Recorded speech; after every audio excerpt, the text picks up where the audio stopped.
Praise the lord. మీ అందరికీ దేవుని పేరిట వందనములు. చాలా దినాల తర్వాత, చాలా రోజుల తర్వాత సువార్తలు ప్రకటిస్తూ ఉంటాం, సువార్తని పరిచయం చేస్తూ ఉంటాం అనేకులకి. అదేవిధంగా సువార్త ప్రతిరోజు ఒకరికైనా ప్రకటించండి. యేసు ప్రభు రాబోతుండే, ఆయన రాకడ త్వరగా వస్తుంది. అనేకమైన సంఘంలో చాలామంది దేవుని గురించి చెప్పడమే కాకుండా, వాళ్ళ వాక్యం చెప్పడమే కాకుండా, ఇదిగో దేవుడు వస్తున్నాడు, మీరు మారండి, అనేకులకు సువార్త ప్రకటించండి అంటే ఎవరి పని వాళ్ళు చేసుకుంటున్నారు. ప్రకటించండి, ఇది ఆయన రాకడ అతి సమీపంగా ఉంది. ఎంతోమంది చనిపోతున్నారు. ఏ నిమిషం ప్రాణాలు పోతున్నావు. చిన్న చిన్న దాంట్లకు వాళ్ళ టెన్షన్లు తట్టుకోలేక, వాళ్ళ బాధలు, నిందలు, అవమానాలు తట్టుకోలేక ఆత్మహత్యలని అంటు పెట్టుకొని చనిపోయేటోళ్ళు, యాక్సిడెంట్లో చనిపోయేటోళ్ళు, రైలు కింద పడేటోళ్ళు ఎంతోమంది ఉన్నారు. వాళ్ళకు ఒక మాట సువార్త చెప్తే వాళ్ళు బతుకుతారు.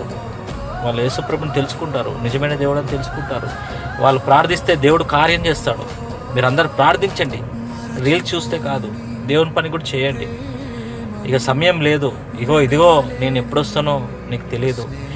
ఇదిగో నేను ఒక దొంగ వల్లే వస్తానన్నాడు. నేను ఏ రోజు వస్తానో ఎవరికి తెలియదు. ఆయన ఏ రోజు రాబోతుండో నీకు తెలియదు, నాకు తెలియదు. ప్రకటించండి. ఎంతకాలం ఉంటామో. ఎంతోమంది కరోనా టైంలో చనిపోయారు. మీరందరూ ప్రార్థించండి, గొప్ప కార్యాలు జరిగిస్తాడు ఆయన. నా వల్ల కాదు, నేను చేయలేను అనుకునే వాళ్ళు ఎవరు ఉండకూడదు.